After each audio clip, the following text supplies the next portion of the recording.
Hey, what's up, everyone? This is new, going live on YouTube.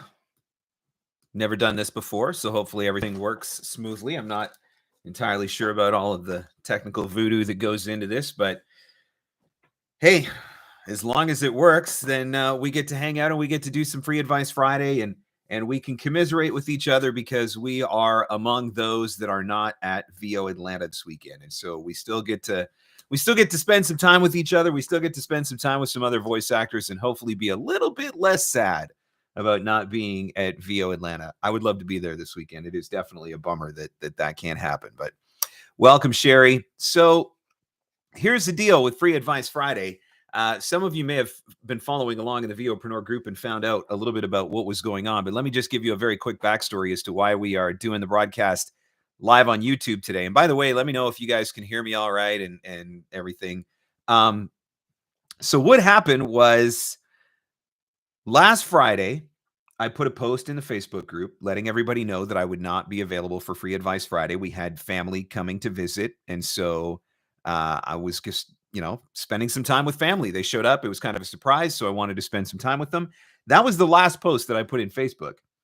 Sunday, I logged into Facebook to check some things and see what was going on, and I was notified that I was banned. I was banned from broadcasting, from posting, from commenting, from everything in Facebook.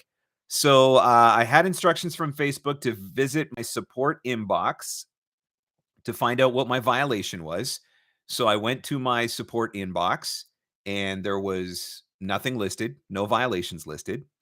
Then I was instructed by Facebook to go to another place to check out my account health to determine what restrictions were on my account. And there are no restrictions on my account. So I have no violations and I have no restrictions, but I am still banned from commenting, posting, etc. on Facebook. I have sent some messages to Facebook supports. Obviously, those messages have not been answered. So I don't know what's going on, really, exactly. But fortunately, there are a lot of different social media platforms out there. And so I was looking at some of the different options, and I actually have been looking at ways of being able to simulcast, so send the stream to Facebook, send it to YouTube, send it to Instagram, whatever. So anyway, I just figured, you know what? I got this YouTube channel. A lot of people use YouTube. It was easy enough to set up the live stream ahead of time and be able to promote the link ahead of time. So I thought we'll give it a shot here. We'll hang out and we'll do Free Advice Friday right here live on YouTube. So that is what is going on. And yes, I think you can simulcast with OBS. Mark says, I have looked at OBS. I've been looking at a couple of other different platforms as well. So considering the possibility of doing some simulcasting, letting people, join the conversation wherever they are at. But for now, YouTube is here. YouTube works. I can see your comments. You guys can see me. You can hear me. So everything seems to be going well, which is the most important thing. So we get to hang out and we get to do Free Advice Friday, despite the fact that I have been banned from Facebook. What they say when I try to comment or post or whatever is that I should be allowed back on at I think it's 11:25 Eastern tonight. So random, but we'll see. In the meantime, here we are. If it works out great here, hey, maybe we'll keep doing the stream on YouTube, or maybe I will start looking at ways to simulcast between the VOpreneur group and the YouTube page as well. But in the meantime, we are here. So welcome, Susan. Welcome, Mark. Welcome, Sherry. Welcome, Gary. Thanks, everybody who is joining into the broadcast and watching right now. The way Free Advice Friday works, for those of you that maybe have never been a part of Free Advice Friday before, Sherry, you said you're not even on Facebook anymore. The way Free Advice Friday works is very simple. If you have a question that you would like to get answered on the business and marketing side of voiceover, type your question into the comments. It will pop up on my screen, and I am here to answer those questions for you. So if there's anything that you guys want to talk about, by all means, type it into the comments. I will be keeping an eye on the chat window there. And, we'll have a conversation. We'll answer some questions. We'll do some Free Advice Friday. In the meantime, I want to mention the new episode of the podcast, which I'm really excited about. And I really hope that you guys will all give it a listen. I had Andrea Head-Hazy on the podcast this week. Andrea is a very gifted, very talented voice actor from Las Vegas. but she also works with the Tony Robbins organization. She's been working with the Tony Robbins organization for a number of years and was recently promoted to a lead trainer within the Tony Robbins group. And regardless of how you may feel about Tony Robbins, and I mentioned this a little bit in the podcast, I think, but I will say that when I read his book, Awaken the Giant Within, a number of years ago, that was a game-changing book for me. And when I read his Money Master the Game book a number of years ago, that is the only reason why I have a retirement fund. And so I give a lot of credit to Tony Robbins for the impact that his teaching has had in my life and in my business. And so it was great to have Andrea on the podcast to talk about the importance of mindset, attitude, and the stories that we tell ourselves. Because so much of our success in this industry hinges on our mindset. You can have the best booth with the most expensive equipment, having worked with the best coaches, having worked with the best demo producers, but if your head is not right, if your mindset is not right, let me tell you, you're going to struggle. And so learning how to control narratives, learning how to get your head right, I'm telling you, it is absolutely essential to success. And so it was a privilege to have that conversation with Andrea. I know that a lot of people look to me for the business and marketing side of voiceover. And you might say, what does all this stuff have to do with the business and marketing side of voiceover? More than you probably realize. So if it's not the kind of episode that you would normally listen to, if it's not the type of content that you would normally be looking for, particularly normally looking for from me, I do hope that you will give that episode a chance. I do hope that you will listen to it because I do think that there is a lot of really, really valuable teaching in that episode on getting your head in the game, getting it to where it needs to be. It's episode 152. Let me just throw it here in the chat. Episode 152. Just going to throw this in the chat, throw a link in the chat for those of you that want to check it out. So there you go. It's right there in the chat. It's also available wherever fine podcasts are given away for free. It's actually on my YouTube channel as well. So you can watch for it on the YouTube channel if you would like to check it out there as well. All right, let's go to the chat. Let's see what you guys are asking about. Gary says, how small is too small for a booth? Gary, I don't know that there's anything. I don't know that the dimensions, that size dimensions in a booth matter in that how much it affects your sound. Like if you have a 4x4 booth as opposed to if you have a 12x12 booth, for example. But I will say that you've got to have room to move around.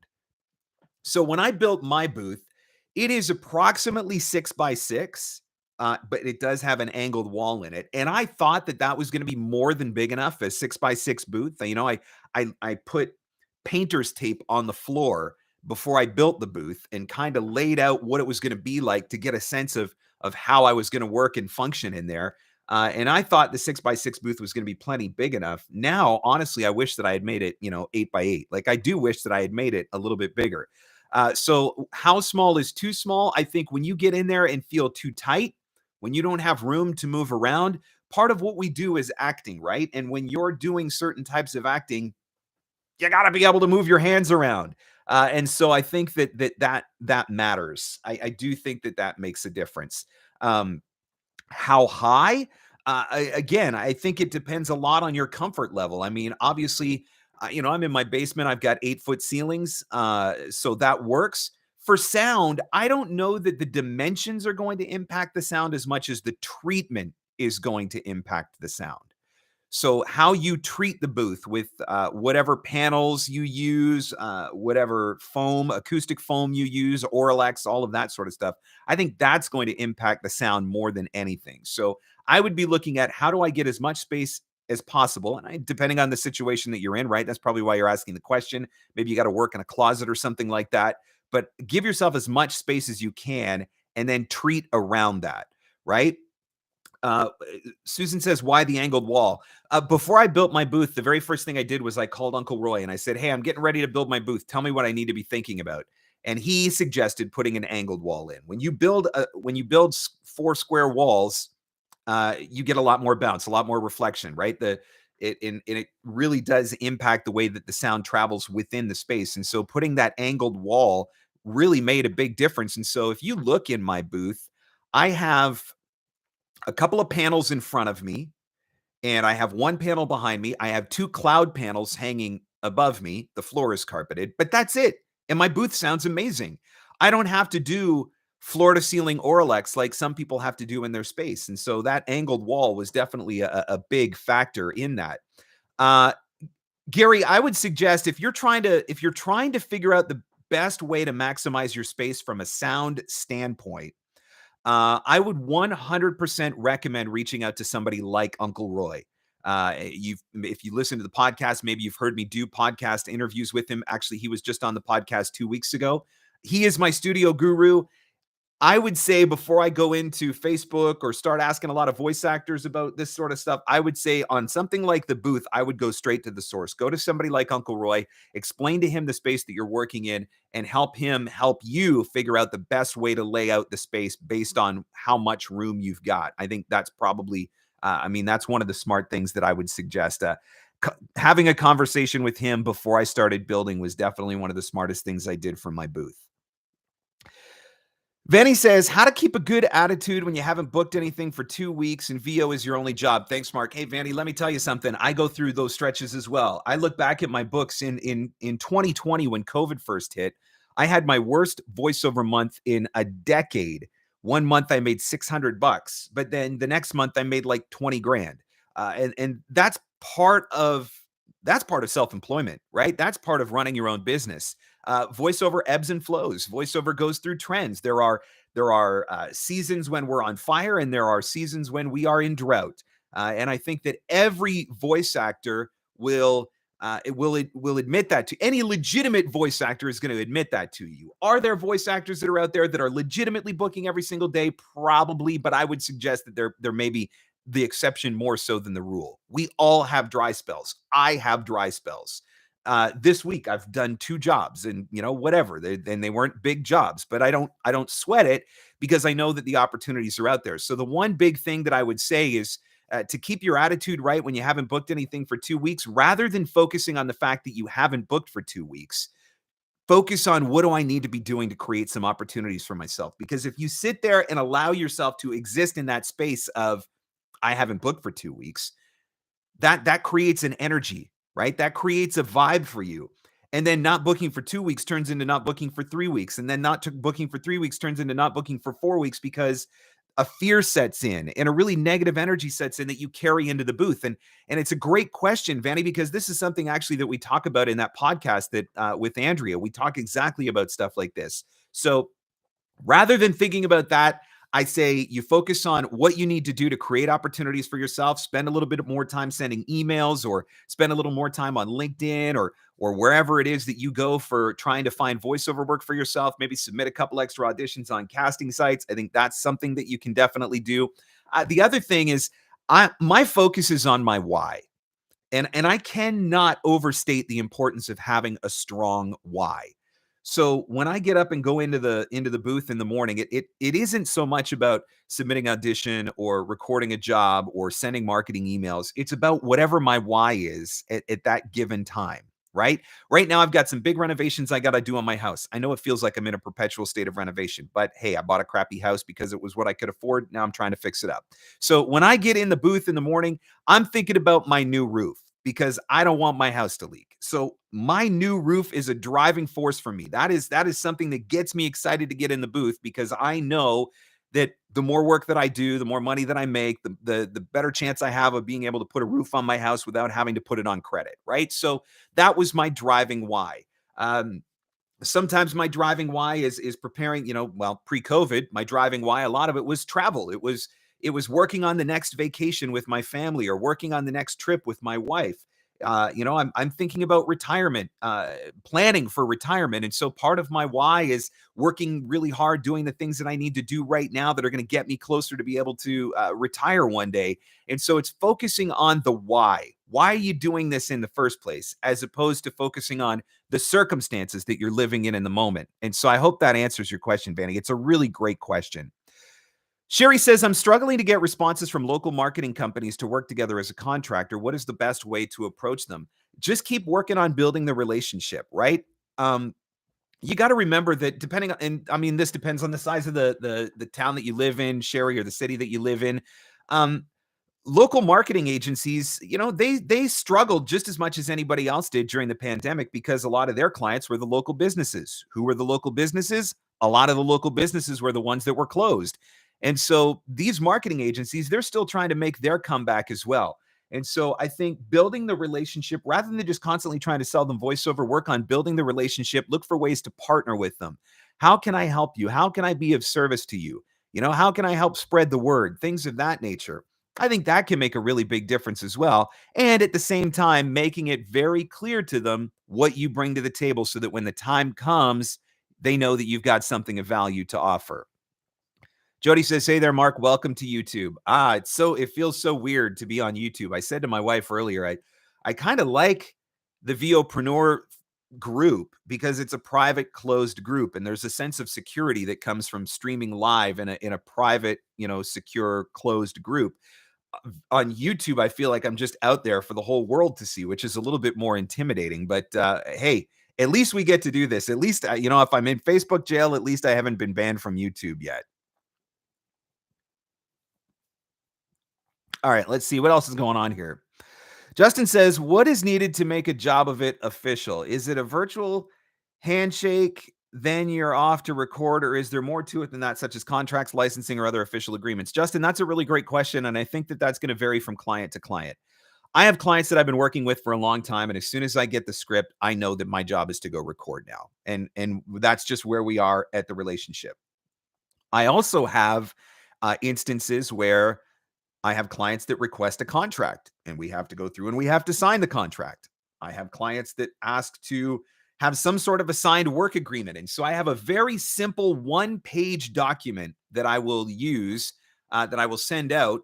And that one-page document becomes the work for hire agreement, basically. So I think it will vary from client to client depending on what they want. It may be as simple as just when the email comes, you go away, you go. If you're not sure, so let's say they've sent you something and you're not 100% sure, like, are you asking me to look at this? Are you asking me to quote this? Are you asking me to audition this? Are you asking me to record this? Don't be afraid to ask the question. That's the other thing too.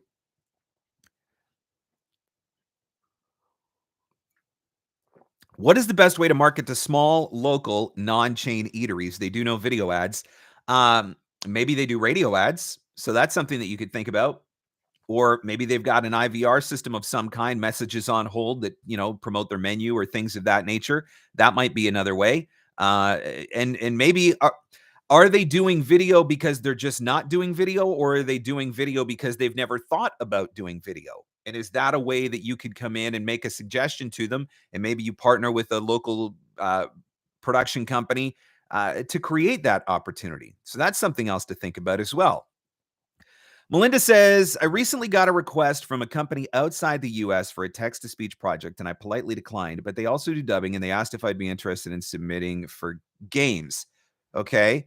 Is it safe to continue with this company? Is there a chance they'd use my voice on TTS anyway without my consent? Not sure if I should move forward.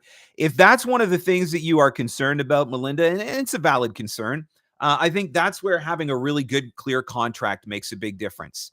Because at least that way, if they do go back and do something that they shouldn't have done with your voice, at least if you have a very clear contract that very clearly states the usage, now you have something to protect you. So that is definitely something that I would be thinking about. Gary says, I'm 60 and getting success with books. And at my age, is that the best place to be, or is becoming an all-around VO still possible?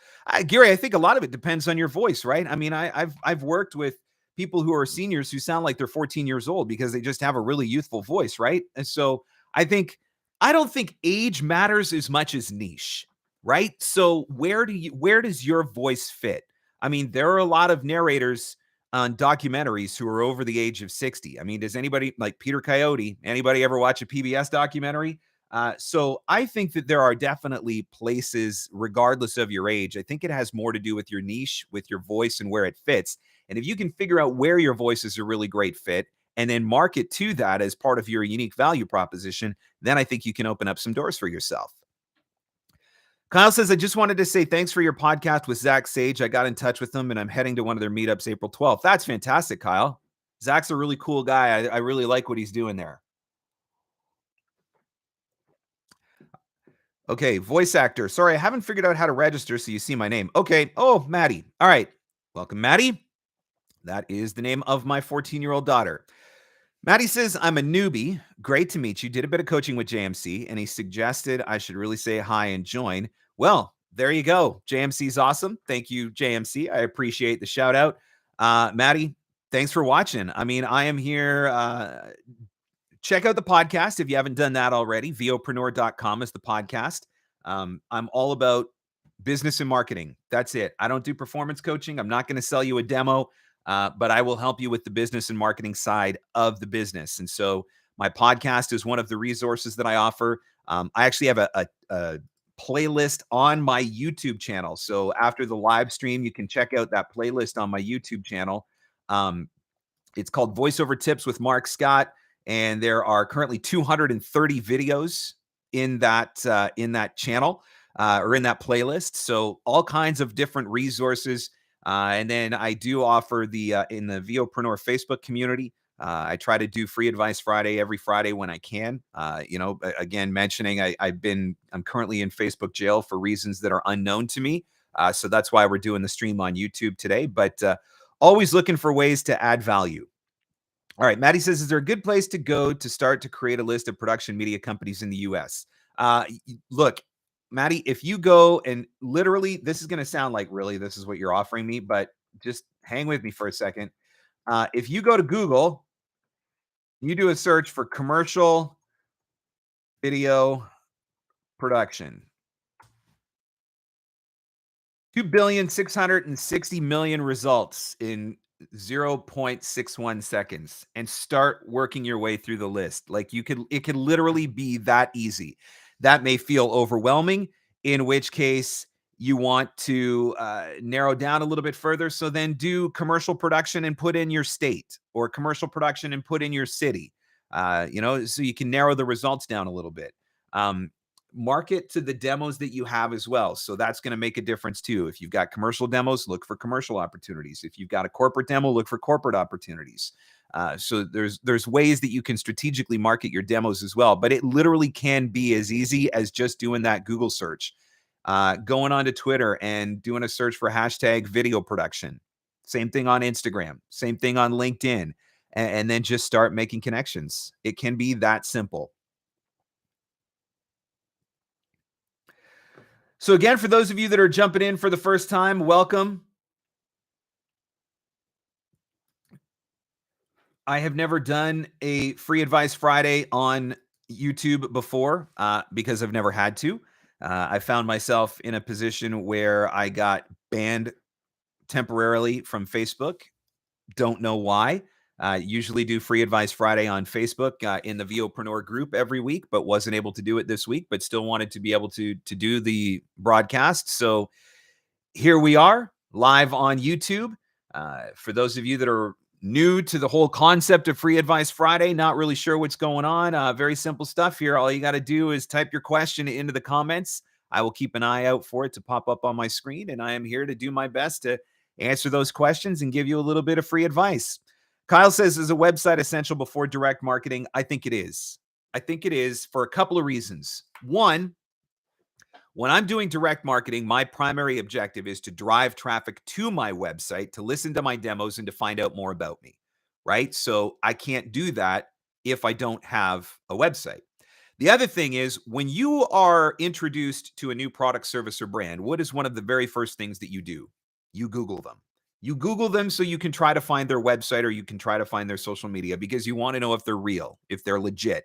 I think in 2022, and there's always going to be exceptions, of course, but I think in 2022, you can't do this without a website, because people will immediately question whether or not you are legitimate. There are a lot of different options that are out there for you to create websites relatively low cost and even no cost. I'm a huge fan of WordPress. I built my own WordPress site for years. I paid $50 for a premium theme so that it looked really good.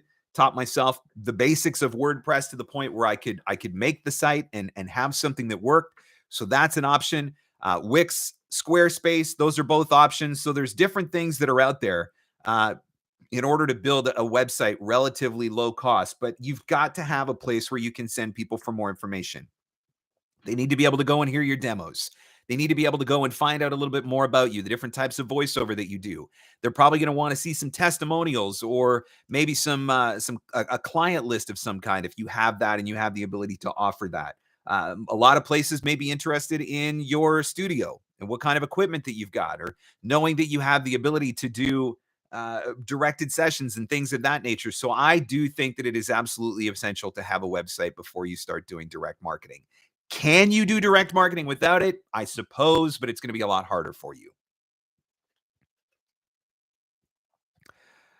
Melinda says, thanks for using YouTube. I hope this continues on this platform in addition to or instead of Facebook. Yeah, I'm definitely going to have to look into the possibility maybe of doing a simulcast. Kevin says, can the ban be related to you being a Red Sox fan? No, because then you'd be banned for being an Astros fan, Kevin. Come on now.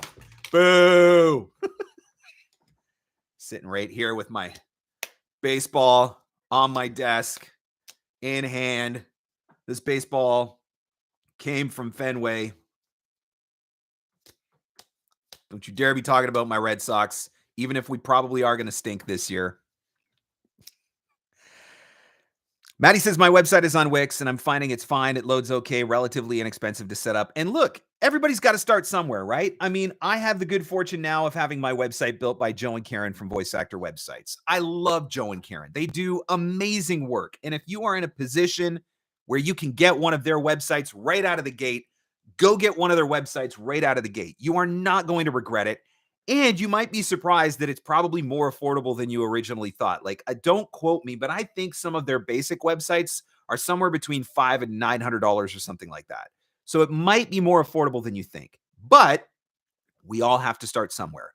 So if you are not in a position to do that yet, then look for some of those free services that are out there. And what you can do, though, like I did with WordPress, and I think Wix and Squarespace give you the ability to do it as well. It's worth it to spend a little bit more money to get a premium theme. You don't want your website to look GeoCities, which I know half of you don't even know what GeoCities is, but Google it and it will make sense to you. You do want your website to still look clean and professional. And so with WordPress, as an example, for $50, you can go onto a website like themeforest.net. Let me throw that in the chat. WordPress themes, themeforest.net. For $50, you can go onto a site like that and you can download a really nice looking template for your website that makes it look a little bit more clean and professional, right? And so if you can't spend 500 or 1,000 on your website yet, you can afford to spend 50. Because here's the other thing you got to take into consideration, right? As much as we want to try to do things for free, we also need to make a great impression. And if you're doing direct marketing, what are you doing? You're driving all of your potential buyers to your website. What kind of impression is your website making? If you weren't you and you were coming to your website for the first time, would it scream professional and this is somebody that I'm interested in working with? Or would it scream amateur and set off sirens and red flags, right? So it's worth it to invest a little bit of money, even if that's just getting a premium theme or upgrading the theme. Justin said, I've heard you mention before that you believe one could send 10 emails per hour with an efficient system. Does this include finding and researching leads? Yeah, it does. And I do this all the time with voice actors in private coaching. I show them. I actually just did this with somebody yesterday. I don't know, in about 7 minutes, we found about 5 different leads, and we're in a position where we could email them. So I do think that when you get efficient with the system, it is possible. I think that having a lead list to start out with can make a big difference.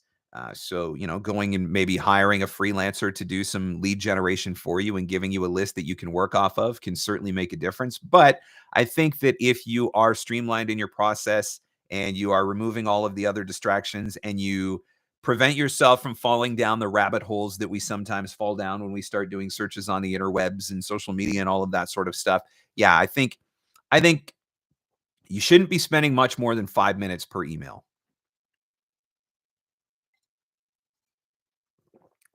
Susan says, is there a service that shows if email was opened and how many times it was reopened? There are services that will do that.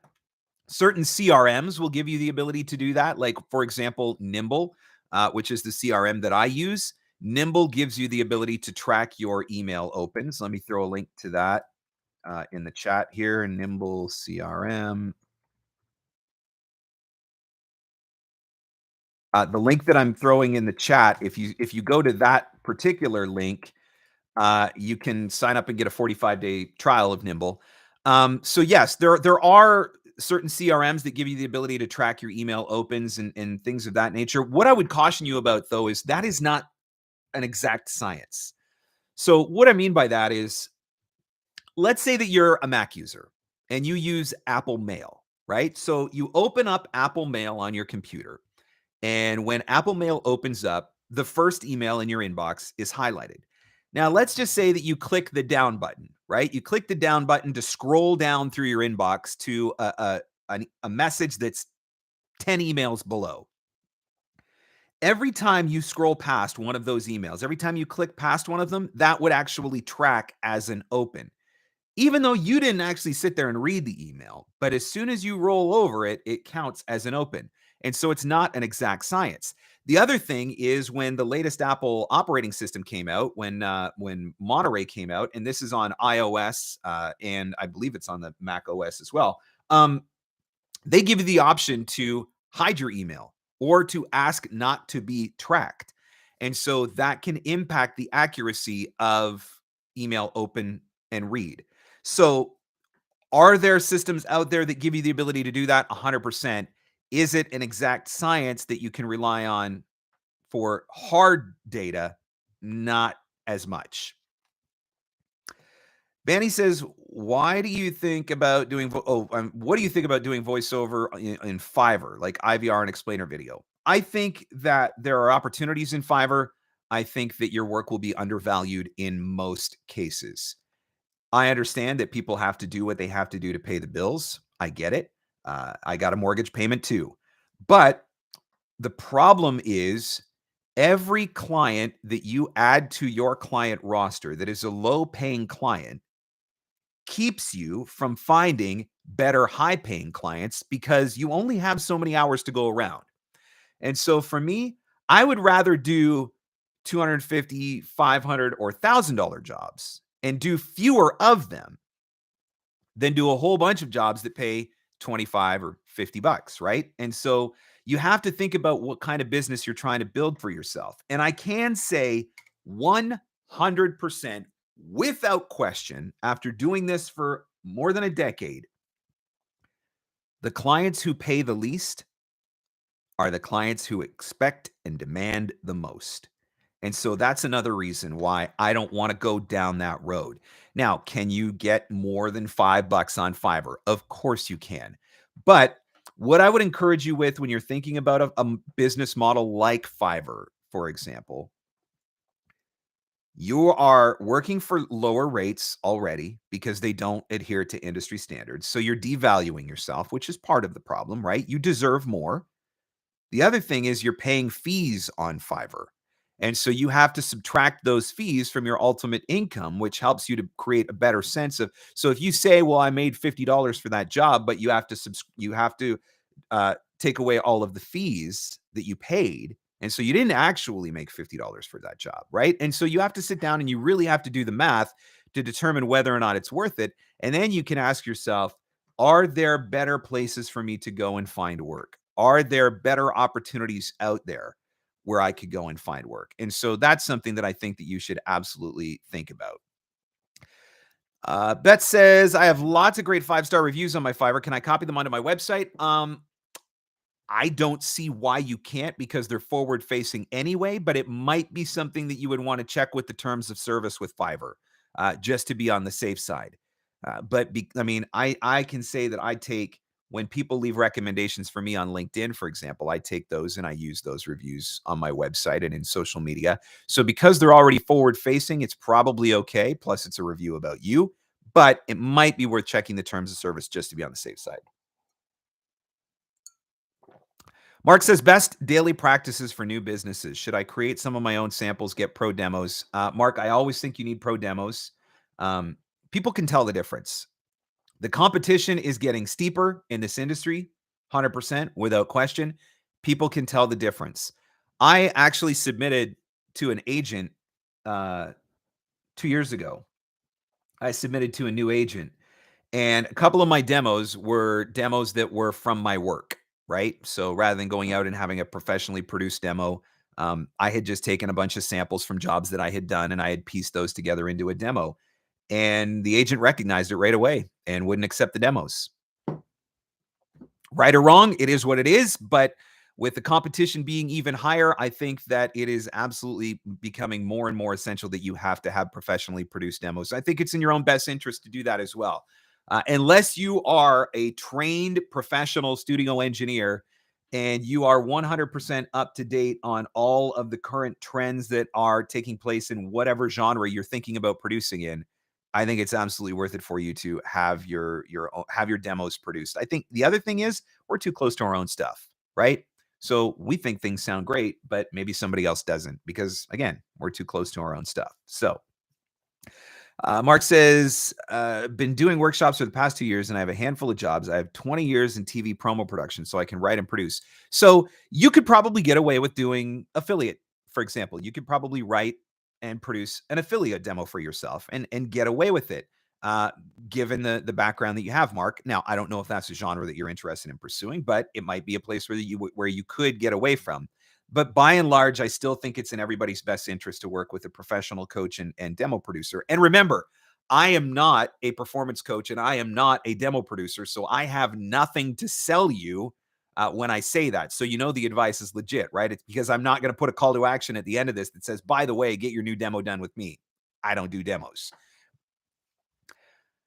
Edwin says, where's the best place to learn about VO trends? And is it still a good time to get into the VO world? Edwin, I think watching TV is probably, I know that sounds really like what, but watching the commercials on TV, I think is going to give you a really good sense of what is trending right now. Because obviously the commercials that are running right now are current to the trends of what people are looking for right now. So that's going to give you a really good sense of the reads, the voices, and all of that sort of stuff that's popular. Now, that's in the commercial space, obviously. I think one of the other things that you can do is you can look at, if you go to J. Michael Collins' website, for example, the guy's got 1,000 demos on his website. Okay, maybe not 1,000, but obviously he's a demo producer and he's one of the best demo producers that there is.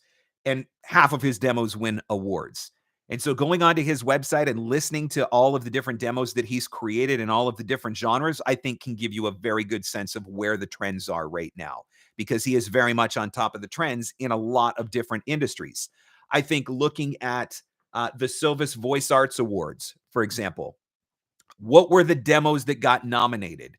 And what were the projects that got nominated and obviously won as well? Find those, listen to them, because I think that they will give you a very good sense of what is trending in the industry right now as well.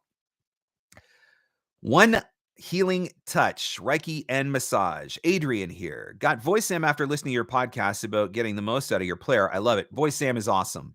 It really is awesome. Producers love it. It's a great tool.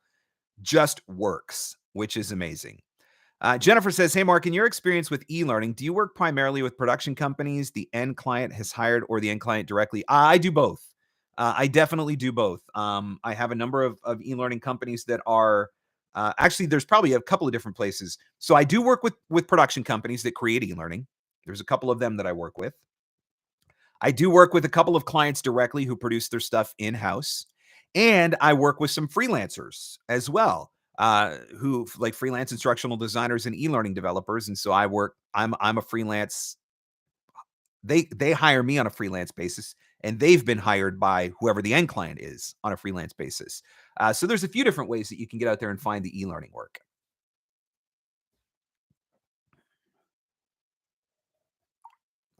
Kyle says, how often do you need to redo your demos? I think there's a couple of different things that factor into that, Kyle. First and foremost, is it still an accurate representation of where you are? So your first demos will probably be your shortest living demos. And what I mean by that is the first demos that you do are usually not your best work because you're still new and you're still learning. And so as you continue to coach, as you continue to audition, as you continue to practice, as you book, as you get better, right? Your skill improves. And so it's time to update demos. So I think one of the things is, are your demos an accurate reflection of you and your skill and where you are at right now? And then the other thing I think is, are they relevant to what is going on in the space today?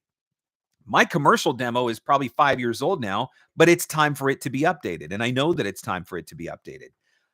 My explainer video demo, I probably used a similar explainer video demo for probably 6 years or more. And then there was a huge shift in the explainer video industry. And there was a huge shift in the types of reads that was booking in the explainer video space. And so I had to go out and get a fully new demo in order to keep up with the trends. And so I think those are a couple of the things that I would be paying attention to. Maddie says, what is an affiliate demo? Affiliate is, it's kind of like the equivalent of radio imaging for television, right? So it's tonight at 6 on CBS News, whatever, right? It's local affiliates. So chances are, if you live in a large city in the United States, you probably have local affiliates for your CBS, your ABC, your NBC, your Fox, whatever, right? And the affiliate demos are the ones, they're the people that come in and are be like, tonight at 5 on CBS News, Jim Bob is going to talk about the fire that took place at the local Chick-fil-A. Stay tuned for details at 6 or whatever, right? Like they're those voices that you hear kind of like the promos in between that are promoting, local news or maybe the shows that are coming up or whatever. So that's affiliate. Paul says, do you have a course on utilizing the GVA rate guide or the Gravy for the Brain rate guide? I do not, Paul, but David Toback, who is the creator of the GVAA rate guide, does offer coaching and rates consulting. And so if you want to learn how to use the GVAA rate guide, I would suggest that you go straight to the man himself who invented it, and that is David Toback. Hang on.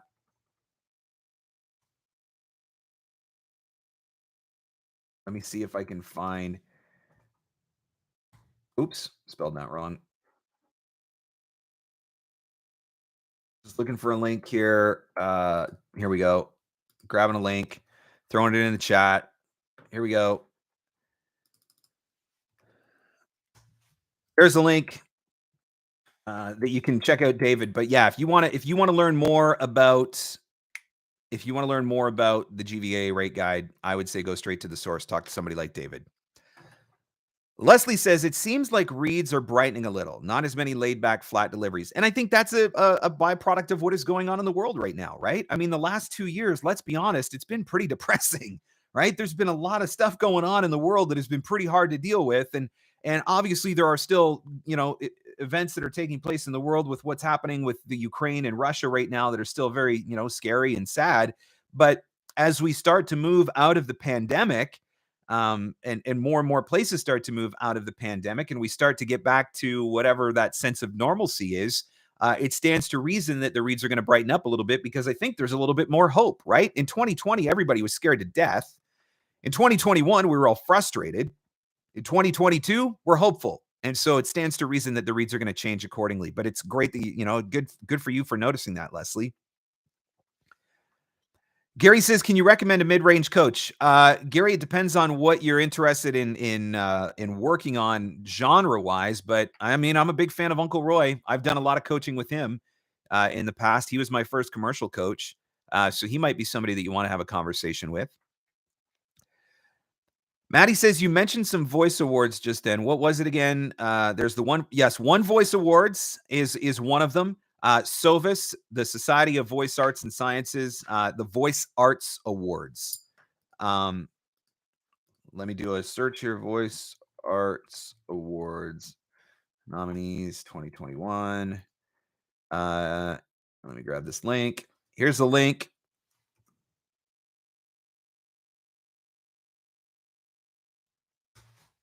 There's a link for the Voice Arts Awards nominees if anybody wants to check that out and maybe listen.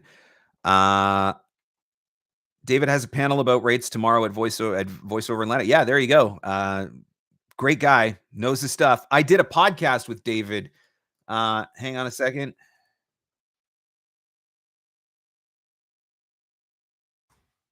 We talked a lot about rates. Here it is. Let me throw this in the chat.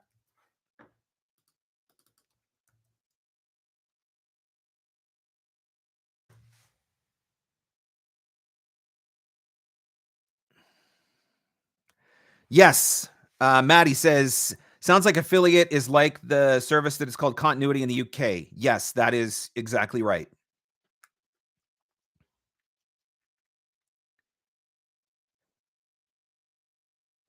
Do you have any plans of adding VOpreneur baseball hats to your online shop? Right now, Jeff, I'm kind of at the mercy of the swag that Teespring gives me to work from. I will check though. Let me check and see if there's baseball caps. There wasn't before, but I will look. This has been happening. Wow, you guys are all over it today. This is even probably more happening than some of the free advice Fridays that I do in the VOpreneur group. So maybe we'll have to keep streaming here on YouTube. Well, like I said, I'll have to look for a way to do both, to simulcast to YouTube and to the VOpreneur Facebook group. But thanks everybody for hanging out and for coming with all those questions. So again, for those of you that are maybe jumping in on the stream and you're not really sure what is happening right now, um, every Friday, just about every Friday anyway, I try to go live in the VOpreneur Facebook group and do Free Advice Friday. Usually try to hang out for about an hour and literally just hang out and answer your questions on the business and marketing side of voiceover. Right now, this week, I am currently in Facebook jail for reasons which are unclear because I have no active restrictions or no violations on my account, but I'm still banned. So I was looking for a way to continue to still be able to continue to do the broadcast. So here we are on YouTube this week. But if you have questions about the business and marketing side of voiceover, I am absolutely happy to do my best to try and answer those questions for you. So you can type those into the chat, and I am keeping an eye out for them. Um, I will throw one link in there. I do have to do a little bit of shameless self promotion for a voiceover marketing playbook.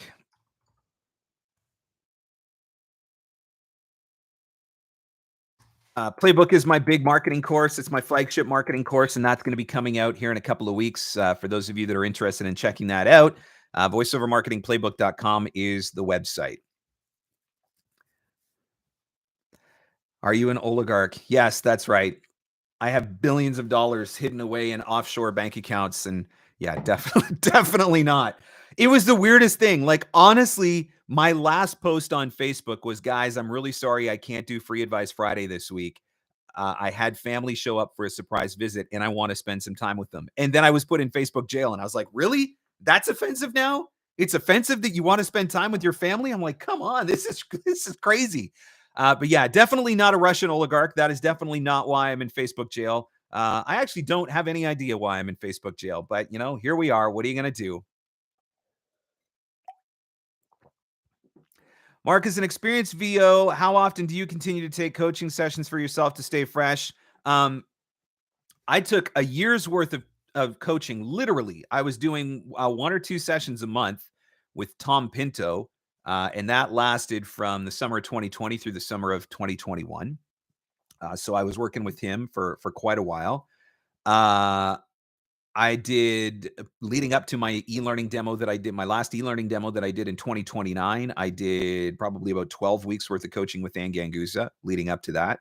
Um, a little bit later this year, probably probably getting closer to the summer, I plan on picking a coach to do some prep for a new commercial demo.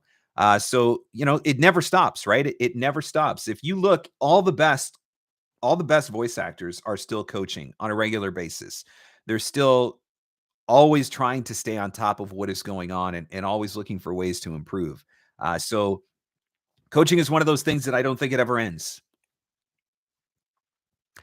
Leslie says, I'm doing a lot of SAG auditions. Is FICOR a good option if I don't want to ask them to do that? Taft-Hartley. I don't know a ton about the union, Leslie. I'm non-union myself. I do know some people that have done FICOR and have been able to make it work for them. I certainly know that if I was ever considering it, that's what I would be looking at. Too much of my work is non-union, that I don't want to risk all of that work. So I definitely think that that's something that I would look into, but I don't know a whole lot about that particular subject. Jack says, what would you consider a successful hire to cold email ratio? I don't know that I can give you a specific hire to cold email ratio, but I would say that if I'm doing cold email marketing, I need to get at least a 15 to 20% response rate, right? So for every 100 emails that I send to completely cold leads, I want to see at least a 15 to 20% response rate. And my hope is that I'm converting 15 to 20% of those to prospects, right? So those are now people who express an interest in working with me. I think ultimately, if you get hired by 3 to 5% of the people that you reach out to by cold email, you're probably doing okay. But definitely, at least up front, I'm looking for what my response rates are. And that's where I'm kind of more in the 15, 20. I think if you're sending really great emails and they're very well targeted and you've got a fantastic website and excellent demos, I think it's possible to get that number up to 25% or above.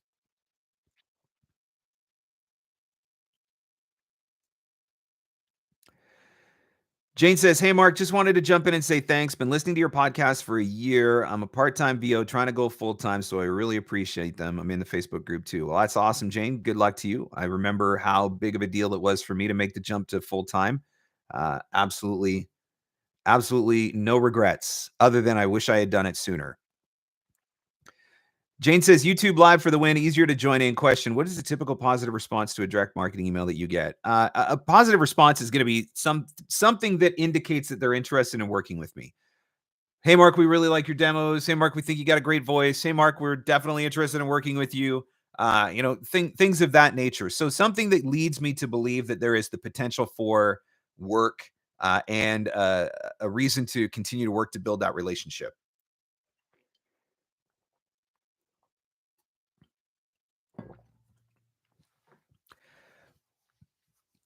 It definitely seems like YouTube has been easier. We've had a bunch more people on the broadcast today, which has been nice. Drives up my channel views too, which I suppose is a good thing as well. So yeah, definitely going to look into the possibility of keeping this going on YouTube and maybe Facebook and trying to find a way to simulcast. We'll have to see whether or not I can figure out how to do it. But what's a good split of time to aim for between marketing and VO production work and learning, would you say? Maddie, in the beginning, I had no work. So all I did was market because literally I had nothing else to do. And so I think that's kind of how I looked at it. I'm not saying that's the end be all end all approach, but in the beginning, everything I did was marketing and learning because I didn't have any jobs. And so as the jobs started to come in, obviously the percentages started to shift a little bit.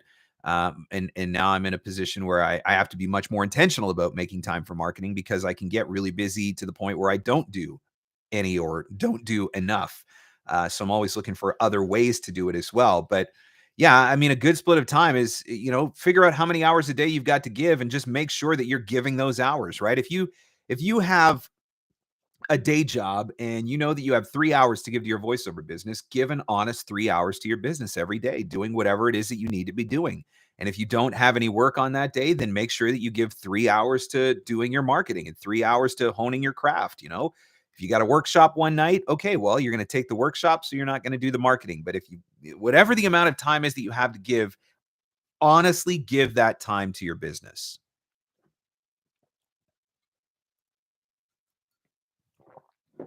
And then prioritize, right? That's the other thing.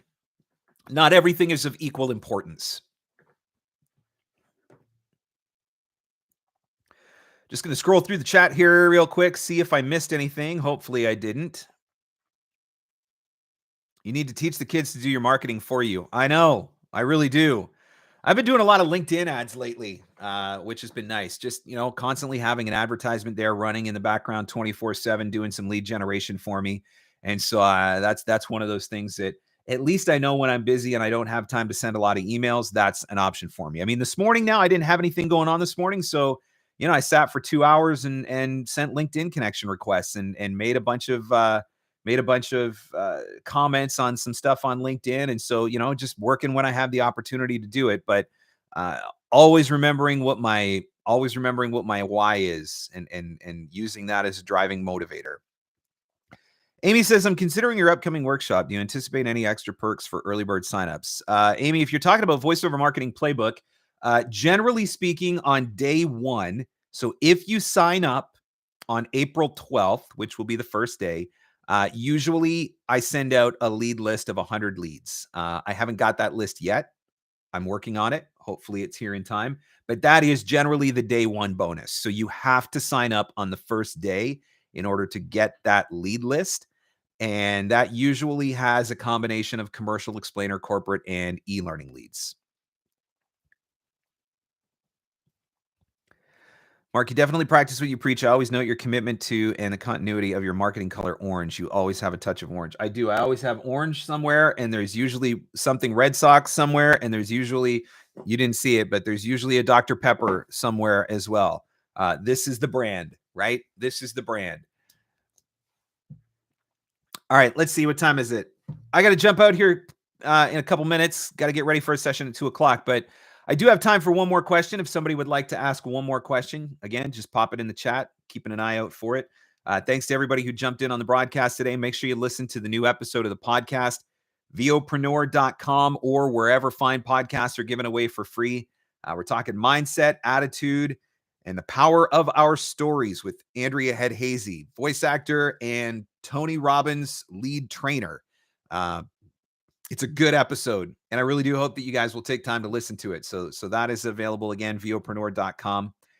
Watch out for Playbook. It's coming soon. Who wants to ask the final question on Free Advice Friday, the YouTube edition of Free Advice Friday, the inaugural YouTube edition of Free Advice Friday, which I would consider, judging by the number of questions and comments that have been asked here, keeping an eye on how many people were watching and whatnot, I would say that it has been a success. So like I said, we'll look to repeat that. I got time for one more question if somebody wants to ask it. If there's something I can help you with on the business and marketing side of voiceover, throw that into the comments, and I will keep an eye out here for it to pop up on my screen. Happy to answer any question if you got it. Who's got the last one? Great to meet you. Thanks for this. You're very welcome, Maddie. Thanks for coming. Appreciate you hanging out, Susan. Thank you. Glad you already listened, Amy. Hope you enjoyed that episode. Hope you learned a few things from it.